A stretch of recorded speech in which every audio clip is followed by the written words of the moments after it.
Okay, folks, so we are now into week 4, and I apologize. This is a very long and probably really boring voiceover of a PowerPoint presentation I would give in my in-person class. A lot of this material, in fact, all of this material is what you've been reading in American courts. It goes actually, this PowerPoint presentation kind of covers most of American courts. So we may break it up a little bit. I put these fancy graphics in because otherwise it would be so boring. I think I would just pound my head on the desk. So I know it's boring. We've got to cover it. It's important, and it'll be on the midterm. So if that's any incentive, if there is a midterm, well, let's just see. We'll figure that out as we go along. I don't think right now there is a midterm, so forget that. I'm not going to start over. I'm just going to keep going. Anyway, here we go. The most important thing is that you'll have this PowerPoint presentation to go back and review for any kinds of quizzes or any kinds of assignments or discussions we have, or just because you want to be smarter. Okay, here we go. Let's see if I can advance the slide. Yeah, here we go, down here.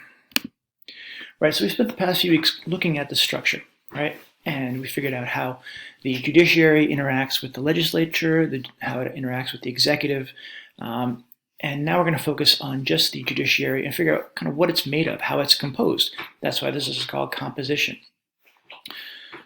Keep going, let's go. What is law? That's the question. Well, the law is authoritative rules made by government.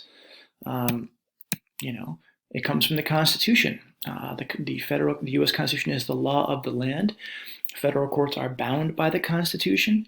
Federal authorities, the executive is bound by the Constitution, so is the legislature. State courts are subordinate to federal courts and to the federal Constitution. If a law in a state conflicts with the Constitution controls, it wins. This is a video you can watch about how statutes are made. If you want to, you don't have to. And then of course beneath the Constitution are, reams of laws and rules and regulations at the federal level, at the state level, so on and so forth. You can imagine how many trees died to print all the federal regulations, a lot of them. We talked about executive orders last few classes. When I made this presentation, the immigration ban was the talk of the town. Now we have vaccine mandates. We talked a little bit about the ACA, how that was challenged, although that was not an executive order. The ACA, that was a legislative act. But the immigration ban that President Trump put in place in his first week in office was challenged by a judge in Seattle. Judicial decisions, you have decisions made at the lower levels, but that they can be challenged on appeal. And then you have decisions made by the Supreme Court, which are binding on all the courts beneath them. The common law, you kind of hear that sometimes. The common law is a kind of an uncodified, unwritten down set of ideas and laws that courts apply sometimes. For example, in torts. Torts are an area where there's no personal relationship between the parties, but everybody's presumed to act as a reasonable person. That means that, for example, if you were to go to a bar and hit somebody because you were drunk, or if you were to go to a sporting event and decide to dive through the stands, you could be liable for damages that you caused because your behavior did not comport to a reasonable person standard, i.e. how a reasonable person would behave under similar circumstances. Categories of law: public and private, meaning public law is when the government is acting as a government as opposed to a private entity, like taxation is public law, foreign policy is public law. Private law is when the government is not acting as a government, when the government might be acting as a private entity, personal injury, stuff like that. Civil law and criminal law, I know this is tiny type, but the more important thing is that it sort of covers what was in your book. Criminal law is where the the offense is against the state. It's against the body politic. It's against the people. When a person is tried for a crime, it's not John Doe versus Joan Doe. It's the state, the Commonwealth, the United States versus so and so. That's because the victim, well, not the victim, but the prosecuting party is the state. There may be a victim, the victim may be an individual, but the crime is being prosecuted by the state. That's a criminal case. A civil case is where you have two private parties who are contesting something. In a criminal law, the government prosecutes, we just said that, so on and so forth. Civil laws provide private rights of relief. In a criminal case, if you lose, you might go to jail. You might have your freedom taken away.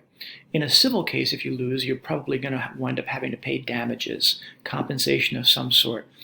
You can pay actual losses. You can also pay what are called punitive damages. Punitive damages are amounts that are designed to punish a party. Where do these cases overlap? Well, imagine that someone is drunk driving and they cause an accident, right?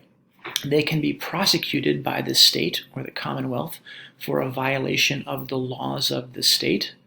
They can also be sued by the people who they hurt or by the people whose property they damaged in a private course of action to get compensation. Now, why are these things different? Well, the standard of proof is different. In a criminal case, the standard of proof is beyond a reasonable doubt, meaning that the state, because it usually has greater resources than an individual, has a higher burden of proof. They have to prove guilt beyond a reasonable doubt. In a civil case, a party has to prove liability by a preponderance of the evidence, meaning slightly more evidence in your favor than against your favor. Also, sometimes the state will, in a criminal case, the state will try to get restitution from a party, but that restitution amount may not be fully compensatory, and an individual might seek additional damages. A famous case that involved both a criminal and a civil prosecution is, of course, the O.J. Simpson case, which I understand is before your time, but O.J. Simpson was charged criminally with murder, he was acquitted of those charges in a criminal trial, acquitted, i.e. found not guilty of those charges. He was then sued in a civil action by the families of the individuals who died. He was found liable for damages in the civil trial and was ordered to pay millions of dollars in restitution. It's a big deal because even though he avoided jail, he was on the hook for damages, and he claimed he didn't have any money, and he paid what he could. But then at any point down the road, if he tries to make money, he will still be liable for the damages. And this was really interesting because a few years ago, O.J. Simpson wrote a book called If I Did It. And it was going to be a big seller because people were really intrigued by it. There was a lot of publicity. It's a famous case. People were going to buy this book. And the families who had won the civil judgment against O.J. Simpson said, you know what? If you publish this book and make money, it has to come to us because you still owe us money on this civil judgment. O.J. Simpson then decided to scrap the book. He didn't want to publish it because he wasn't going to make money on it, and therefore it wasn't worth it to him. And in a fascinating twist, the families of the people who died bought the rights to the book, and they published it, or they had it published, and they got the money. They still haven't gotten all the money, and of course the money doesn't ever fully compensate for the loss of a loved one. But it was a really interesting thing, and that's how a civil judgment can hang over an individual's head for a very long time. Courts are divided into structures, obviously. At the first level, you have what are called trial courts. Trial courts are where the parties present their case to a judge and or a jury, usually a jury, but the parties can also elect to present their case just to a judge. Trial courts are where you have witnesses, evidence, objections, rulings, when you see law and order, those cases take place in the trial courts. But you can also, parties can also appeal judgments in the trial courts to appellate courts, and appellate courts are the next step up from trial courts. At the appellate level, the appellate courts almost always rely upon the record created in the trial court. That means that it's very rare for an appellate court to evaluate evidence that was not part of the trial court. Now, if new evidence arises and a party wants to appeal and says new evidence came out that should change the verdict in the trial court, the appellate court may send that case back to the trial court for a new trial based upon this new evidence. But almost always the appellate courts rely upon the record created in the trial court. Here we go. Juries are finders of fact, meaning that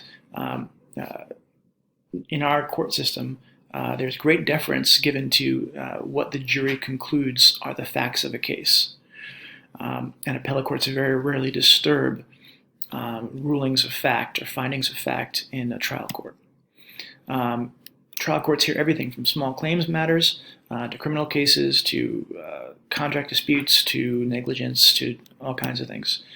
Appellate courts look to whether or not the trial court correctly applied the law. In a trial court, there's one judge, there's one jury, there are two lawyers. In appellate cases, usually you have a series of judges who review appeals. There are also different procedures in appellate courts. There aren't witnesses usually. It's much more focused on argument and briefing. There are differences in lawyers between trial courts and appellate courts. One of those differences is that trial court lawyers tend to be often more theatrical. Theatrical is the wrong word, but trial court lawyers are oftentimes telling a story to a jury, and storytellers. Oftentimes there's charisma. Oftentimes there's the way you carry yourself. Are you an appealing person? Do you project authority? All kinds of things that have effects on jurors that aren't necessarily applicable to appellate courts. Appellate court lawyers, tend to be more bookish sometimes. They focus more on the writing and the application of law. Question whether or not there are differences in judges between the trial courts and the appellate courts. Of course there are, and that's because usually appellate court judges started off as trial court judges, and over the years, as they develop their own skills and their own expertise, they get promoted. That's not always true at the federal level, where judges are appointed, and appellate court judges can be appointed from various ranks. Oftentimes, appellate court judges don't try cases, so they haven't been trial court judges, and that's true at the Supreme Court level as well. Question whether or not appellate court judges should be trial court judges first or not. I'm going to end this first bit here because I'm running out of time and it's been 15 minutes and I don't want to overburden you guys. We'll pick up this presentation in another screencast-o-matic. Thanks for your attention and hope it was helpful.